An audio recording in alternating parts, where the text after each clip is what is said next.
What's going on YouTube? It's Tej, back again with another video and back at you for another week of my power rankings today. Talking post week 16, setting up week 17. So, playoff scenarios are on the line. A lot of big games to talk about. And of course, we'll talk a little bit about the MVP race because I do have some thoughts. But guys, of course, whether you're new to the channel or a regular around here, you understand what we're doing. We're talking about who's moving up, who's moving down, who is staying put. Love to hear your thoughts down below. Who's your favorite team? Where should they be in these power rankings? Who did I move too far up or down? Also, quick programming note, no hurry up offense this week or next week. This week, it was just too challenging with me coming back from Northern Virginia with Christmas and everything like that. And then next week, I didn't want to figure out who's starting, who's playing starters, how long, or starters even playing, all that week 18 shenanigans. So maybe if it doesn't look like that's going to be a problem, we'll do a week 18 version. But if not, we're just going to take a couple weeks off and come back with a lot of strength for wildcard weekend. A lot of fun potential matchups we could have on our hands. But first, let's talk about my Week 17 NFL power rankings. Panthers stay put, but hey, Bryce Young looks really solid and easily the best game of his career. I mean, first 250-yard passing game. Not only that, first 300-yard career passing game. So, yeah, big day for Bryce Young, and leave it to the Packers defense to make a quarterback look good. They've been doing that a lot this season. Unfortunately, a lot of other pieces still missing there, but good to see Bryce Young showing some signs of life the last 2 weeks. Commanders down a spot. This team's just putrid.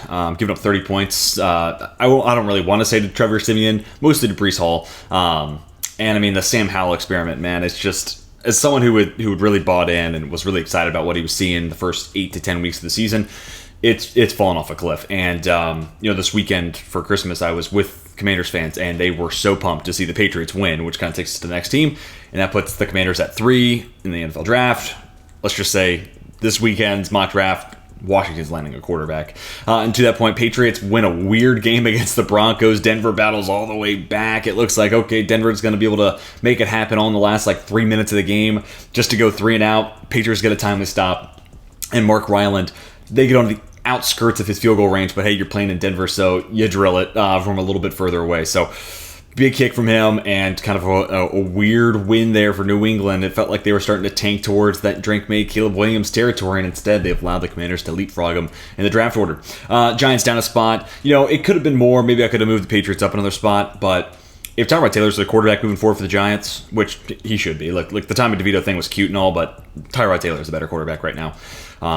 And if that's the case, I like him better than Bailey Zappi. No disrespect, Zappi's been okay. He's been better than Mac Jones, I think. But I trust Tyrod a little bit more. And the Titans down a spot. Another game where they battled pretty hard, but it's clear Ryan Tannehill he's probably a backup moving forward. And, just couldn't make enough big plays late. Good to see Derrick Henry get back on track. And all in all, that secondary could have done way worse against DK Metcalf and Jackson Smith and Jigba and everyone in that room. So, not the worst Titans game, which is a step in the right direction considering what we've seen. But yeah, again, mostly impressed with Spears and Derrick Henry coming into that game, just which that offensive line was, a touch better. Then we get to the Cardinals down a spot. I mean, losing the Bears is tough. I mean, no disrespect to Bears fans. They're obviously not in this column anymore, so good on them. But yeah, the Cardinals are still kind of missing that number one wide receiver. Kyler Murray's not playing elite. I still think, next year he's probably their guy, and he can reclaim those heights, especially if they land a top-tier wide receiver, or, you see growth from, someone like a Wilson who they, just drafted in the 3rd round this year. I liked Michael Wilson a ton coming out of Stanford. And the defense is still missing pieces. I think Jonathan Gannon's doing a good bit with a little, but I would love to see that side of the ball get really rejuvenated this offseason. So, big offseason up ahead for Monty Austin-Forth and Jonathan Gannon. Chargers down 4 spots. Hey, I mean, pretty sizable coach bump there. I mean, Jeff Smith had this team looking way better than they did with Brandon Staley. And, the defense, while still upholding to Brandon Staley ideals too high, kind of giving up some of those more underneath stuff, taking a guy out of the box, they just did it better. They executed better. It's kind of wild to see, Brandon Staley, this guy who's, won a Super Bowl as a DC, gets hired as this defensive mind, new age, way of playing defense, and then he gets fired and someone else runs his defense better. Not a good look there. Easton Stick's not going to win you a whole lot of football games. So, hey, they battled tough. They got the late field goal. Looked like maybe they'd be able to steal it from Buffalo, but Chargers rightfully so lost this game. They should be looking forward to a top 10 pick this year's draft. Get Justin Herbert back next year. Get Keenan Allen back healthy. Figure out what the rest are going to do with that roster. But at least the top 10 picks there as well. Raiders up 3 spots. I mean, I've been saying for a few weeks now that I think Antonio Pierce will be the coach of the Raiders next year for a few different reasons. But I think the biggest bulletin point on his resume right now is I just handed Patrick Mahomes his first AFC West loss in the month of November or December in his career. That's pretty impressive. And they became the first team to win a game without a completion after the first quarter since 2000. Aiden O'Connell threw for 62 yards. That's not sustainable, but this is a team that when Pierce was appointed the interim head coach should have rolled over and died. Most people would have thought that's what was going to happen. Instead, they're 7-8. They're among the 1,000 teams in the AFC that are either 7-8 or 8-7. Really impressive turnaround. And, as long as they keep Patrick Graham around as the DC, I love that. Now you just got to nail that OC hire or just maintain the interim OC. I think that's been working well, too, for the most part. Zamir White looked really good. I think there's some pieces to work with there. I think that now you ship out some of those older assets, like a Devontae Adams, maybe a Jacoby Myers as well. Just kind of get a little bit of new age into this. You can keep one of those two guys, maybe. But anyways, long tangent aside, I think Antonio Pierce is going to be the guy next year for the Raiders. And also, if you're Al Davis, you've got to be thinking back to, Rick Bisaccia took us to the playoffs, and then I hired McDaniels and Ziegler, and that was, for lack of a better phrase, a disaster. There's no way he's going to do that again, right? So I got to think it's Pierce next year for Vegas. Jets up a spot. I didn't think Trevor Siemian would drop back 50 times this week, but he did. But Breece Hall looked awesome. Enough plays there from Garrett Wilson. And really it was a Jacoby Brissett kind of late push. And part of that, I think the Jets were kind of content. I don't want to say they were playing prevent, but you get to a point in the game where you have a big enough lead, and it's okay. You just don't want to give up the big plays. You're willing to let them move the ball at the stake or at the sake of the clock. Now it did get interesting pretty late, but all things considered, solid win. And plus, we're talking about them moving up to 24 after they beat Team 31. It's not the most impressive thing. A little close, a little closer than it should have been. But at one point, this game was pretty handily decided. The Jets were the better side. Vikings down 3 spots. TJ Hawkinson out for the year. Justin Jefferson's a god amongst men and making 3rd and 26 conversions, kind of like what he did in Buffalo last year. Dick Mullins just isn't great. At this point, I'd just rather see what Jaren Hall is all about. I don't think he'll be better. I really don't. But at this point, he's going to be as turnover prone as Mullins is. But at least we know who Nick Mullins is. We don't really know who Jaren Hall could be. So he's an older rookie coming out of BYU. Kind of felt like there was some upside plays. He does that, extend the play, get outside the pocket, arm talent, all that sort of stuff that you're at least intrigued by. So I'd be curious to see if they give Hall a shot the next 2 weeks. He's got 2 solid receivers to throw to, even with Hawkinson down. JJJA, you can do a lot with those 2 guys. Bears at 2 spots. Justin Fields, man, when he's running the football, he is awesome. It's just, it's another week where it's the passing is still leaving something to be desired. But I was talking to somebody this weekend who was like, I think they should keep Fields, man. You just don't get that dynamic of an athlete that often. You can polish the throwing with another year. And if it becomes Marvin Harrison Jr. and DJ Moore, I think that looks even better than DJ Moore and Darnell Mooney. And I think he's totally right. So I can see a world where they're trotting him back out next year. The situation could be even better, and he's an improved passer. And maybe also you make a change at OC. I could see where that enables him a little bit better. But dynamic athlete, that's always true. The defense is playing a little bit better since Matt Eberflus became the defensive play caller. And kind of just been more of the same the last 3 weeks for the Bears. Saints down 2 spots. Played a pretty good game on Thursday night, but just couldn't make enough big plays ultimately, and just couldn't close it out late. Still generally, I don't want to say encouraged, but, Chris Olave is doing his thing. Alvin Kamara, kind of a quieter week, actually, for Kamara in fantasy playoffs, but I still think there's pieces there, man. Every time I look at this roster, I'm like, I just want a little bit more out of them, which leads me to think maybe this is the year Dennis Allen gets the can. If they don't win the NFC South, when they were presumed favorites, betting favorites, felt like they had the best roster in the division, that's going to be a tough look for him. So, I don't know. In the last few weeks, I've been like, man, I just feel like this team could have a little bit more. And plus, we're talking about the week after Derek Carr plays his best game as a Saint so far. This team keeps me wanting more. It keeps leaving me wanting more, and that makes me think maybe Dennis Allen's gone this offseason. Falcons up 3 spots. Who would have thought? Arthur Smith, hot seat. It's a good idea to put the ball into your hands of your best playmakers like Bijan, Drake London, and Kyle Pitts. All 3 of them had pretty good days. So kind of makes sense. And then also the Falcons' run defense has been really underrated all year long. And then when they force teams to get one-dimensional, their pass defense goes from suspect to solid. It's not bad. It's when teams hit them with a bounce attack and they don't really know what's coming that you can start getting some chunk plays in that secondary. Jesse Bates continues to play fantastic. I'm not saying he's the issue, but this was basically the perfect game script for the Falcons. Get the ball into your hands of your playmakers, stop the run, expect the pass, rally and tackle, and that's exactly what we saw from the Falcons. Bengals down foul spots, Jake Browning, I do that every week. Jake Browning, just a mere mortal against the Pittsburgh Steelers, I suppose. And then the Steelers are obviously the team above them. And Mike Sullivan becomes Kyle Shanahan 2.0 for some reason against Lou Anarumo's defense. Weird how that's happened, twice over the last 4 weeks now. And I think it was a matter of time before Browning kind of came back to earth. I think he could still be a solid option moving forward. I think he's a solid backup, no doubt, and can keep them competitive the next 2 weeks. It was just like the whole playoff thing of it all. I don't think anybody really wanted to see Jake Browning in the playoffs, other than Bengals fans. And man, that defense continues to play so up and down. Now, honestly, I think the Steelers just kind of lucked out. They found the 2 weeks where the Bengals just were a little off on that side of the ball. But I mean, from the Steelers standpoint, I don't think George Pickens and Deontay Johnson are going about it the right way. Deontay Johnson doesn't fall on a fumble that rolls to his feet. George Pickens not blocking, and then Jaylen Warren this week lights up a defender for a Calvin Austin touchdown. They're not doing the little things, and they're not making it easy to kind of cheer on them. But at the same time, Deontay Johnson on a fourth down, the play call into the huddle is, hey, Deontay, get a pass interference call. And Mitch Trubisky chucks it 40 yards on a 4th and 2. You're these guys, they feel like they're almost more decoys. I feel like they get more respect from everyone else that's not the Pittsburgh Steelers in that offense. But this is the week where it's oh yeah, when you throw it to 14, good things happen. You get a breakaway touchdown on the first play just by, letting him see what he can do after the catch.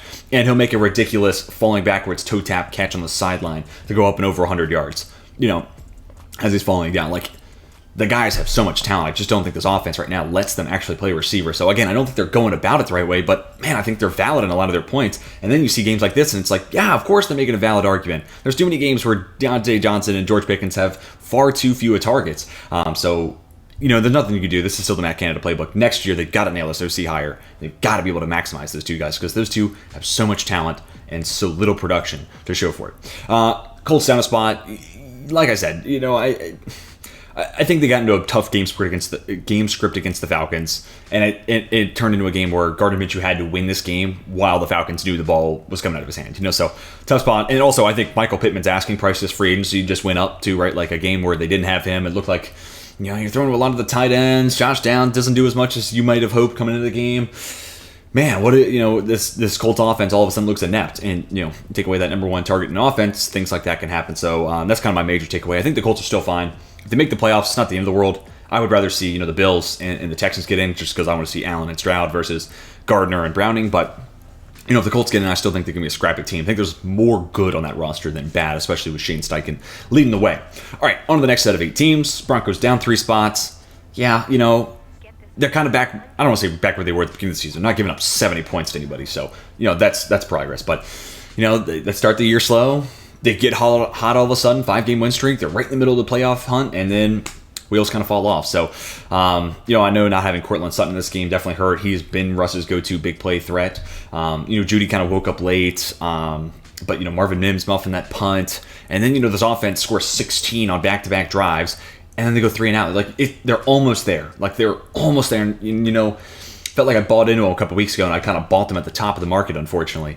But yeah, now I think this team's regressing. We're starting to see that turnover margins shrink back towards, a more normal status. And without Cortland Sutton, that offense struggled a lot more. And give credit to the Patriots defense. It's still a very good defense, even without Christian Gonzalez, Matt Judon, and some of those guys. So, tough result there for the Broncos. And that's, I don't want to say they can't make the playoffs, but that was a loss where, at this time of the year, a win, you're at 60% in, and a loss, you're down to 15 or whatever. This was a loss that the Broncos just couldn't have if they wanted to make the postseason. Kind of like the Steelers a few weeks ago when they lost to New England and Arizona. And then Green Bay up 3 spots. That defense is fucking Swiss cheese right now, man. It is rough. I mean, Joe Barry is not making it easy for himself. Steve Palazzolo from Pro Football Focus put out a tweet that 5 different quarterbacks this year have had their highest graded game against the Packers. Ones like Justin Herbert makes total sense. That'll happen. But then the other ones are Tommy DeVito. Baker Mayfield's having a great year. Don't want to take that away from him. But Tommy DeVito and then Bryce Young, who struggled all year. It's like when you get to that part of that list and you're like, oh, damn, that's really not a good look. And they play the softest coverage in the league. They just want everyone to eat underneath. And at the same time, they don't have Jair Alexander. I don't think they have a great tackling secondary. So they're giving up short yardage. And then they don't really rally and tackle well. And also, I think there's been a lot of miscommunications for a secondary that's playing a lot of backups and a lot of guys that are replaceable players, and they're giving up a ton of chunk plays. They've given up the most big plays, or they're second in the NFL of most 20-plus yard plays allowed. specifically through the air. They've been really weak there. And that's been a common problem for Joe Barry the last couple of years. So I don't know, man. They've got to make a change there. And I feel like the pendulum's going to swing really hard in the other direction this offseason. And I wonder, this is totally speculation, but if the rumors are true that, Wink Martindale, Brian Daboll not getting along, I wonder if Matt LaFleur could kind of talk him into being the DC in Green Bay, and then you kind of go from this uber soft off coverage to playing a lot of man press. I mean, still probably more zone than man, but like of the NFL ranks, up there in man coverage, playing a lot of press, and blitzing a lot. Like I almost wonder if they start bringing a lot of heat. So could be really interesting, that defensive coordinator hire, assuming that the Packers do move on from Joe Barry. Next up, the Jags down 2 spots. Trevor Lawrence, we'll see what happens with that sprain. I have him in one of my 2 fantasy championships this week, so hopefully he's okay. Otherwise, Aiden O'Connell is into the lineup in that 2 quarterback lead, which would be brutal. But yeah, just a tough game. And I got the Buccaneers up ahead of them. And you look at these 2 teams the last 4 weeks, and they're heading in complete opposite directions. Like all of a sudden, the Buccaneers are as hot a team in the league. Got a great defensive showcase this week. Devin White's all over the field. He's blitzing 30 times because I think they see the Jags' interior offensive line is exploitable. Really, that Jags' offensive line is exploitable. And if you could beat them with 4 rushers versus 5 blockers, what happens when we bring 5? What happens when we bring 6? And so I think it was a great game plan there from Todd Bowles, who likes to blitz anyways. It was kind of up his alley. And yeah, this Jags offense is just really cooled down, man. And I almost wonder going into this week if, with their playoff hopes on the line, these were the 2 weeks with Stroud out. They should have made separation in that division, but instead, they got the same record as Houston. So, I almost wonder if Doug Peterson's like, hey, Press, I wanted to give you a shot, but these last 2 weeks are must-haves. So I gotta be the play caller here because I feel like I can just do it a little bit better. That's kind of where I made my money. So I almost wonder if they make that as the last, kind of season push. It's going to be really interesting to watch, but I hope this team does get back on track because I'd love to see what Trevor Lawrence can do in the postseason, a little bit more than what we got to see last year. And this was a team that 4 weeks ago was tied for the best record in the AFC. It's just crazy to see. And like I said, the Buccaneers up ahead of them. Last 4 weeks, they've turned it over to Baker Mayfield, and he's been fantastic. I mean, there's no other way to put it. And you got to think, for a guy like Baker Mayfield, I think confidence is actually a huge part of the equation. And he's finally had an organization buy into him. You think about the last 24 months of his life, the Browns said, yeah, you're good, but we're going to go sign Deshaun Watson despite the 26 counts of sexual assault, sexual harassment, all that sort of stuff. And it's like, oh, okay, you're going to move on from me. Okay, cool. Well, I guess I got to go to Carolina. Shit supporting cast. Matt Rule's still there. Learning a playbook. Okay, I look bad. Okay, I'm gone. Now I'm in LA. Cool comeback. But then I'm still kind of getting antiquated in a situation. There's no Cooper Kupp. Not a whole lot for me to do here. I look bad. He goes to Tampa Bay. $4 million contract. They let him be the starter. And, at the beginning of the year, they had, insisted on trying to be, an offense that was balanced and run the ball, but they weren't efficient at it. And, kudos to Todd Bowles and Dave Canales for just being like, hey, you know what? We don't run the ball well. Rachaad White's an awesome pass catcher. We might have an advantage just throwing to 13, getting mismatches with White, taking advantage of Godwin more out of the slot. And in the last month, that's exactly what you've seen. And that buy into Baker Mayfield, I think, is totally translated. He is playing awesome right now. I'm not saying he's elite, but, this is as good a Baker Mayfield we've seen in the last 24 months, but the last 3 or 4 years, I mean, this is as good as we've seen him play. So good on him. It's a great story. And good on the Buccaneers. They're starting to figure it out, man. And right now, they're pretty clearly the best team in that division.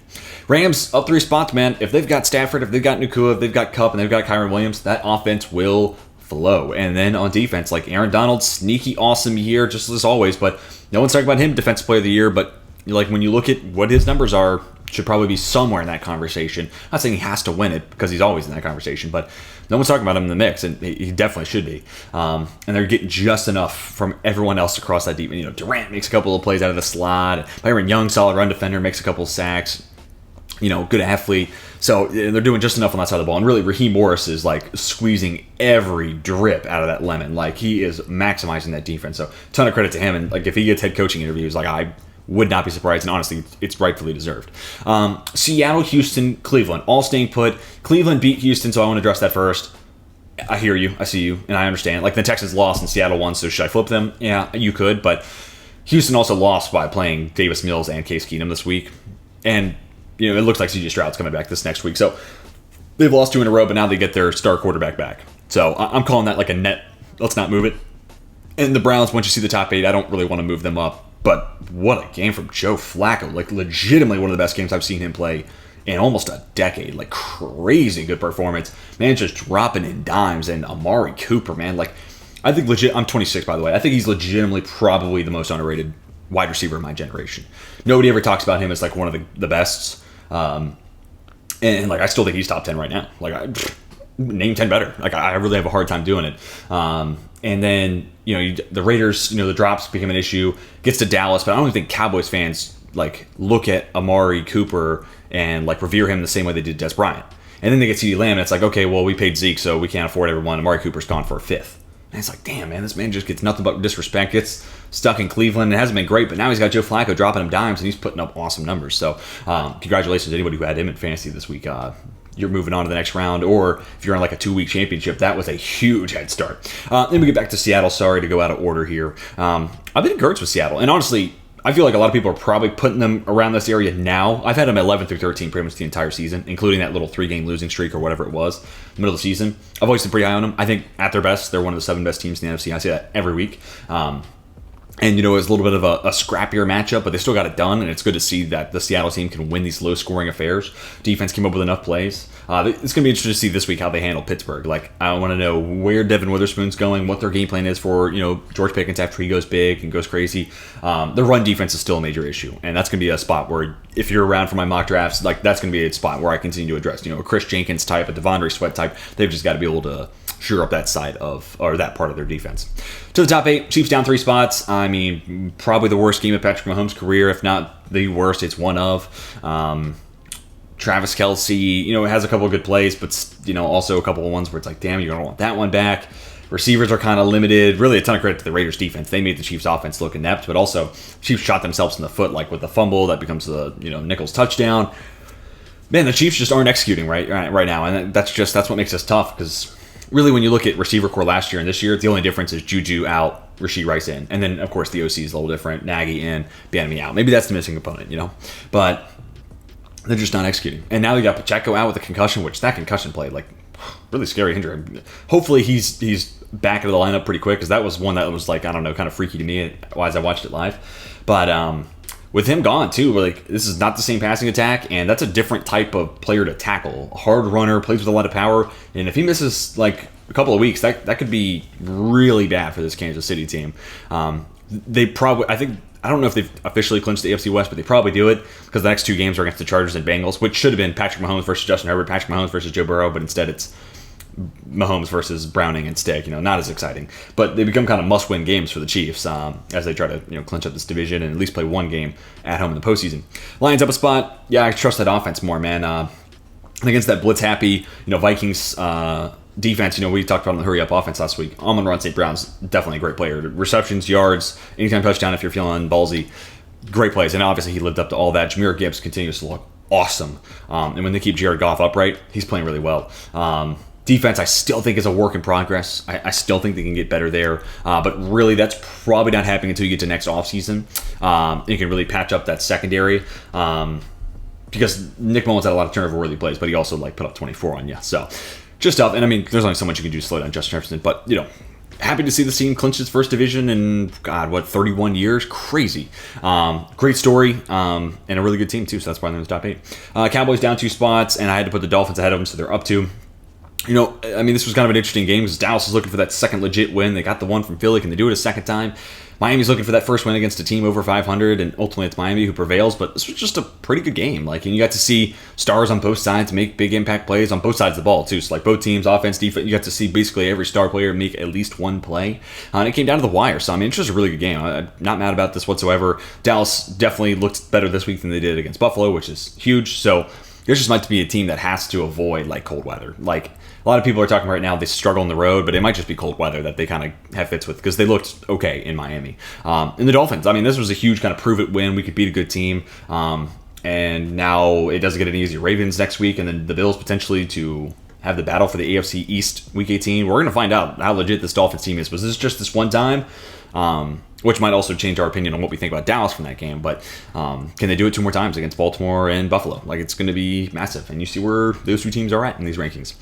Eagles up to number 4. Wasn't always pretty. Especially that pick 6 kind of reopened the door for the Giants. They also make the QB change. All of a sudden, Tyrod Taylor and his legs kind of gives you one more element to worry about. And then the Eagles defense starts to get a little carved up. So still an imperfect roster. But, this is kind of one of those kind of patented Eagles games. They find a way to win in different ways, and this was definitely true here. Big early, and then they did just enough to kind of hold on. And, you know, if this team can steal the 1 seed from the 49ers, that's going to be huge, because I also think they're still trying to get up to 100% health. But yeah, again, not the prettiest of Eagles wins, but still a big one, because at this point, if you're going to get that 1 seed, you have no room for error the rest of the way. But you have a favorable schedule to clinch up that 1 seed and steal it away from San Francisco.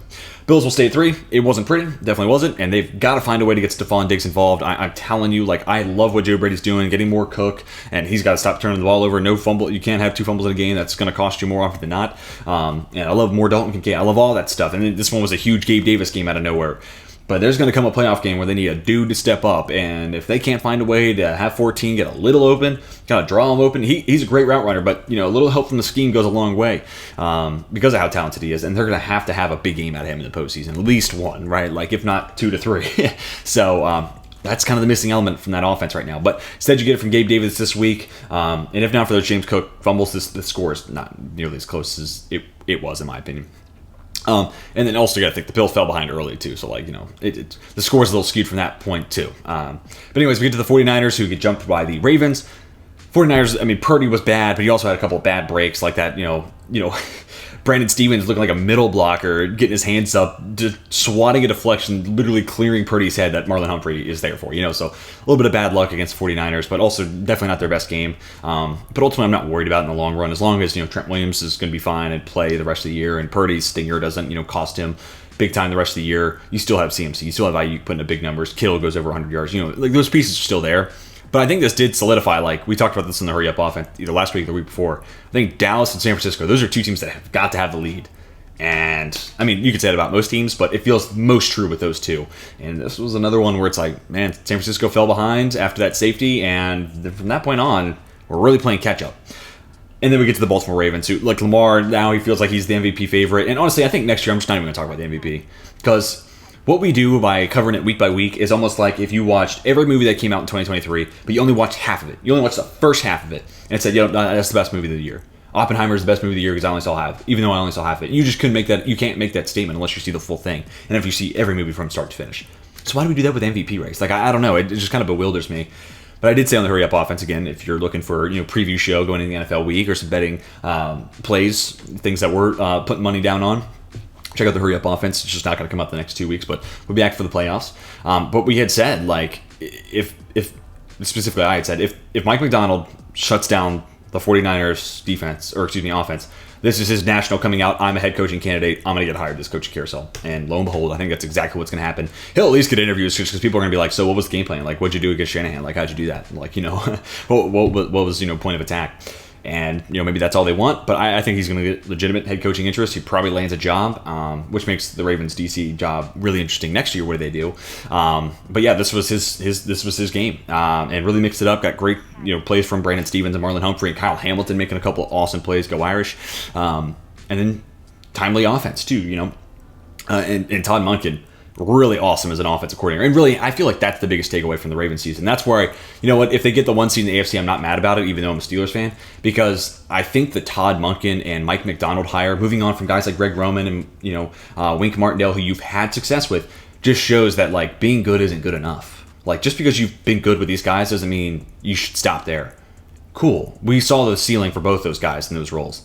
Go out there and go from good to great. And I feel like that's what they've done. With Todd Monken, he's made that offense better, and that's why Lamar Jackson, right now, top of the MVP race and the front runner. And Mike McDonald has made that defense significantly better as they've lost talent over time. Like, if you look at that roster on paper 4 years ago versus now, you would say that roster on paper 4 years ago, probably better.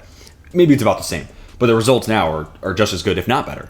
So, yeah, I just love the Ravens just not being afraid to get better than good. Like, I just love that about a team, and they feel like one of the few that does it. They feel like one of the few that are willing to move on from good to try to chase great. So love that about them. And if they finish the year as my number 1 team in the power rankings, so be it. I'm not mad about it, even though I am a Steelers fan. But guys, let me know what you think about my power rankings down below. Sorry for some long tangents. Made this video a little bit longer than I anticipated, but let me know who's too high, who's too low, who's your favorite team, and where you think they should fit in these power rankings. Hit the like button if you enjoyed. Subscribe if you're new to the channel and want to see more football content. I do have an updated mock draft, the last one of 2023, coming out this weekend, so be sure to come back to the channel to check out that mock draft 2-round edition with trades. But hope you all have a fantastic rest of your day, and until next time, my name is Teach, and I'm signing off.